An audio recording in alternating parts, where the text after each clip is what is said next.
তাদেরকে নামাজ শিখান। আমি আপনাদেরকে প্রায় সময় বলি, আপনাদের ছোটো বাচ্চাদেরকে শুক্রবারে অন্তত আপনারা মসজিদে নিয়ে আসবেন, 5 ওয়াক্ত নামাজ পড়ার সময় তাদেরকে মসজিদে নিয়ে আসবেন। দেখেন পয়গম্বররা আল্লাহর কাছে কি দোয়া করছে, রব্বানা ইন্নী আসকানতু মিন যুররিয়াতি বিওয়াদিন গায়রি জি জারইন ইনদা বাইতিকাল মুহাররম রব্বানা লিয়ুকিমুস সালাহ।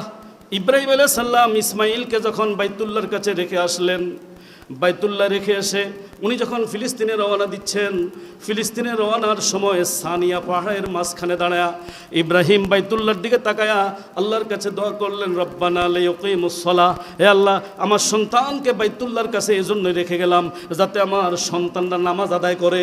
আল্লাহু আকবার। কি আদায় করে? ইব্রাহিম পয়গম্বররা চেয়েছেন তাদের সন্তানরা নামাজি হোক, এটা পয়গম্বরদের ইচ্ছা ছিল। এবার আল্লাহ